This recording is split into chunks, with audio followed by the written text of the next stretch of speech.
में पहले की बात है। एक गांव में साक्षी नाम की लड़की अपने माता पिता के साथ रहा करती थी।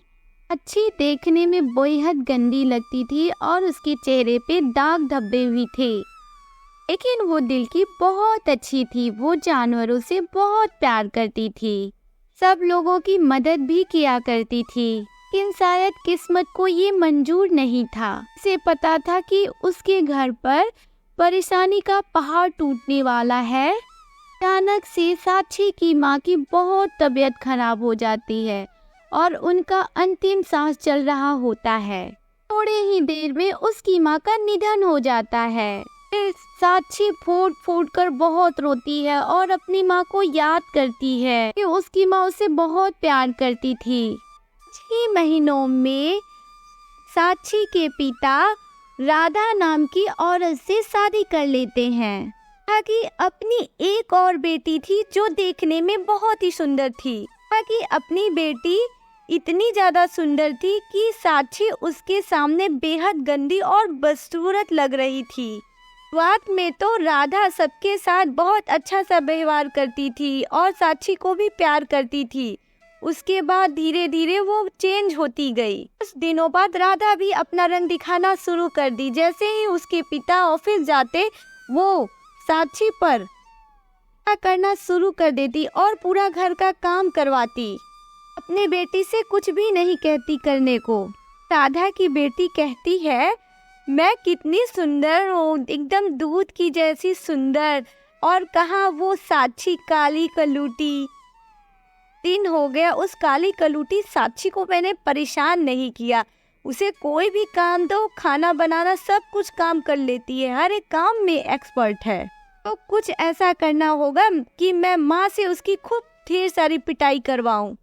देर बाद जब साक्षी किचन से बाहर जाती है, उसकी सौतेली बहन छुपकर किचन में आती है। चूल्हे में आग जलाकर चली जाती है। जैसे ही साक्षी किचन में आती है, वो बिल्कुल चौंक जाती है। किचन में बुरी तरह आग लग गई थी।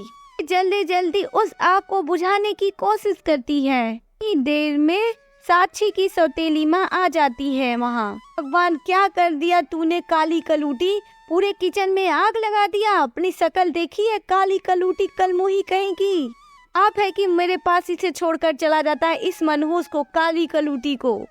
सौतेली बहन कहती है, देखा माँ, मैं आपसे पहले ही कह रही थी, ये घर का सारा काम खराब करती है। इसे पहले किचन का काम करना चाहिए, फिर बाहर जाना चाहिए था। तो मेरे से प्यार करते नहीं है, बस इसी से प्यार करते हैं। उनके लाड के चक्कर में ये बिल्कुल बिगड़ गई है माँ। राधा साक्षी को बहुत पीटती है। रुक काली कलूटी, खूब थप्पड़ से थप्पड़ मारती है। मत मारो माँ, मुझे दर्द हो रहा है। रुक काली कलूटी, तुमने जलाया है, मुझे मत मारो माँ, मुझे दर्द हो रहा है। कुछ दिन बीत जाते हैं। फिर साक्षी कहती है, ये नेल पॉलिश कितने सुंदर है, इसका कितना सुंदर कलर है। मुझे यहाँ से जल्दी जाना होगा, नहीं बहन ने देख लिया तो मेरी पिटाई करा देगी। कि बहन कहती है, साक्षी तुम्हारी हिम्मत कैसे हुई मेरे नेल पॉलिश लगाने की। तभी उसकी बहन साक्षी के पूरे बाल को काट देती है। अपनी बहन का अत्याचार देखकर बहुत रोती है। काली कलूटी, तेरी यही सजा है। आज के बाद मेरे किसी चीज को हाथ लगाया तो मैं तेरे हाथ तोड़ दूंगी। काली कलूटी कहीं की, शकल देखी है तूने।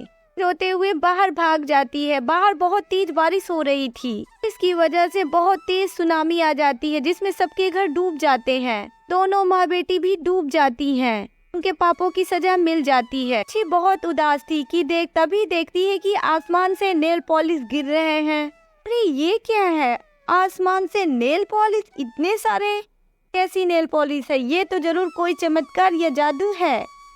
अचानक एक सुंदर सी परी प्रकट होती है। को देखकर साक्षी चौंक जाती है। कहती है, डरो मत, मैं परी लोक से आई हूँ। जो ये नेल पॉलिश देख रही हो, इसमें से एक नेल पॉलिश तुम ले लो। जादुई नेल पॉलिश है, तुम इसे लगाते ही बेहद खूबसूरत लगने लगोगी। इस नेल पॉलिश से जो कुछ भी मांगोगी वो सारी मुरादें तुम्हारी पूरी करेगी। परी की बात मानकर साक्षी वो नेल पॉलिश लगा लेती है और साक्षी फिर एक बहुत ही खूबसूरत लड़की में बदल जाती है।